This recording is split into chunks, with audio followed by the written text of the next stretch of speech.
Chapter 25 Betty Jean's Son. On Monday, I gave JT his homework.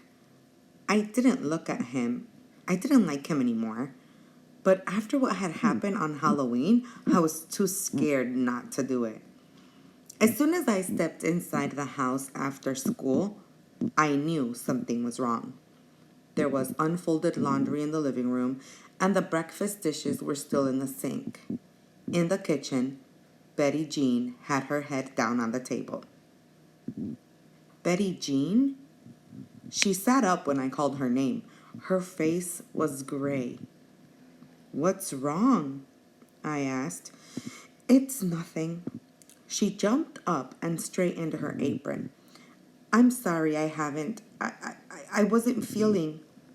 When she couldn't even finish her sentence, I realized something was really wrong. So I did what she'd done for me. I found some cookies in the cupboard, put them on a plate, and poured us both a cold glass of tea. "It's Curtis," she said, sitting back down. I sat down with her. "Who's Curtis?" "My son. He's 14. He's in 9th grade at Dunbar Junior High." Betty Jean had never mentioned a son before. That was another one of those unspoken rules. Maids didn't talk about themselves. "He's been arrested." Betty Jean looked like she was going to cry. "Arrested? For what?" "Egging Mrs. Jefferson's house on Halloween." She sobbed once, then took a sip of tea. "He didn't do it. I was making deviled eggs for a ladies' luncheon at church, and I asked him to go out and buy some groceries, and—" She choked down a sob again. Egging Mrs. Jefferson's house, I knew who had done that. And if having to do JT's homework wasn't bad enough, now someone else had gotten into trouble too. "But if you explain to the police that—" Betty Jean shook her head. "A white woman gets her house egged, and the police find a colored boy nearby. That's all they need to know." It wasn't fair. Betty Jean had helped me at the movie theater and afterwards too. There had to be something I could do for her.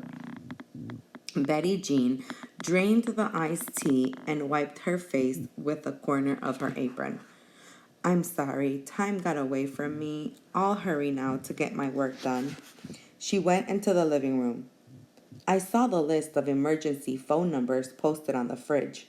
Mother's school, Daddy's school, police, fire, and so on. If this wasn't an emergency, I didn't know what was. My note cards were upstairs, so I scribbled a few sentences down on a napkin and picked up the phone.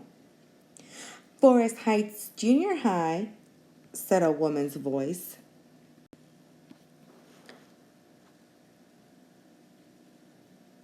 I froze and gulped down air.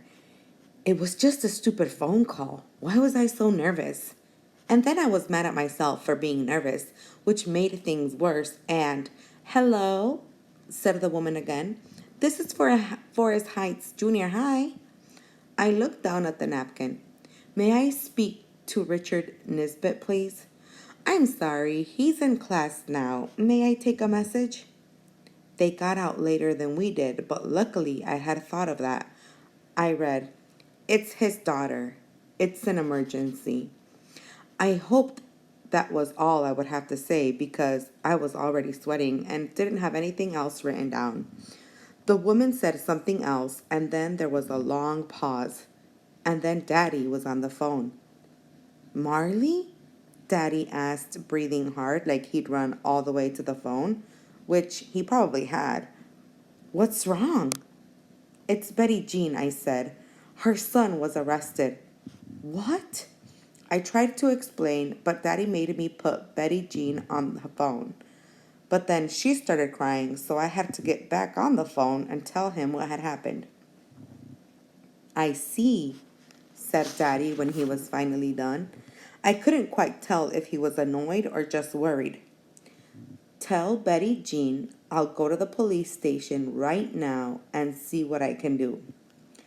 After I hung up, I helped Betty Jean fold the laundry and do the dishes. Her hands were shaking so badly she couldn't hold the iron. Finally, I told her to sit down and I'd press Daddy's shirts. An hour later, we were done with all the jobs, and Daddy still wasn't there. Mother played bridge on Mondays and wouldn't be home until late. We sat at the kitchen table and stared at the clock until I went and got a deck of cards.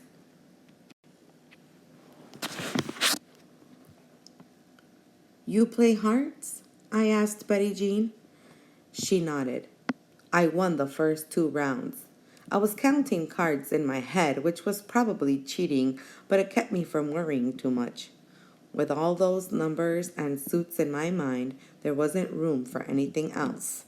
I was just dealing the third hand when the front door flew open and my father came inside.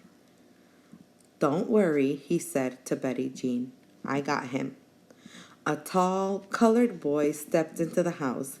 His clothes were crumpled as if he'd slept in them all night. Oh, thank God, exclaimed Betty Jean and ran to hug him. He was taller than she was, and she had to pull him over to kiss him. He looked embarrassed.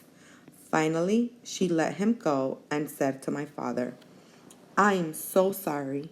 My husband is out of town, and when they arrested Curtis last night, I didn't know what to do. It's all right, Daddy said kindly. I'm glad Marley thought to call me. I paid the fine, and they dropped the charges. Thank you so much. She turned to me. Thank you, Miss Marley. But I didn't do anything, Curtis interrupted, and the fine was $50. Curtis, my father muttered. I thought we agreed to keep that to ourselves. $50. That was a lot of money. Betty Jean shook her head. You'll have to take it out of my salary. Betty Jean, right now, you don't have to. Yes, Mr. Nisbet, yes, I do.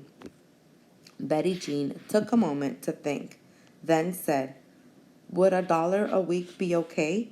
I know it'll take almost a year for us to repay you, but... Daddy nodded.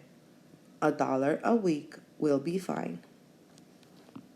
You guys have to remember that back then, money was worth more, I guess, from what it's worth now. So $1 was a lot. $50 was a lot of money back then. Betty Jean reached over and gave me a hug. You got a good daughter here, she said. That, said Daddy, I already know. Daddy sent Betty Jean and her son home early, and we made cold pork sandwiches for dinner. Daddy, I asked as I sliced some bread, why did you help Betty Jean's son? He thought for a long moment. I've been a member of the Arkansas Council on Human Relations for a few years now, he said. I met Pastor George there. That wasn't really an answer. But why did you join that group? Daddy looked at me, then sighed. I suppose you're old enough now. Have you ever heard of Emmett Till? Emmett Till. I had heard of him a few years ago in whispered conversations that stopped as soon as I walked into the room. Something bad happened to him? Daddy nodded. He was a young Negro boy who went down to visit some relatives in Mississippi. One day, someone saw him talking, some say flirting, with a white woman. Daddy stopped, like he didn't want to tell me what happened next. Did he get hurt? I asked, thinking of JT and Red and the egg cartons. He was murdered. For talking to a white woman? Daddy nodded again. He was only 14 years old, about the same age as David was then. That doesn't make any sense. I know, said Daddy. That's when I realized I had to do something. So I joined the Council on Human Relations. It's an integrated group, and in 1955, when Emmett Till was killed, the council was active in providing legal advice to school board members in Hoxie, Arkansas. Their schools were integrated that year, and the group helped get injunctions filed against protesters who were trying to disrupt the process. Overall, things went fairly smoothly in Hoxie. When problems started here in 1957, we were hopeful that the council could help again, but the Little Rock officials refused to talk to the committee. The kitchen was warm, but I felt cold. I guess I'd heard about things like what Daddy was telling me, but when you read it in the newspaper, it was different. Curtis is 14 too, I said. Yes, he is.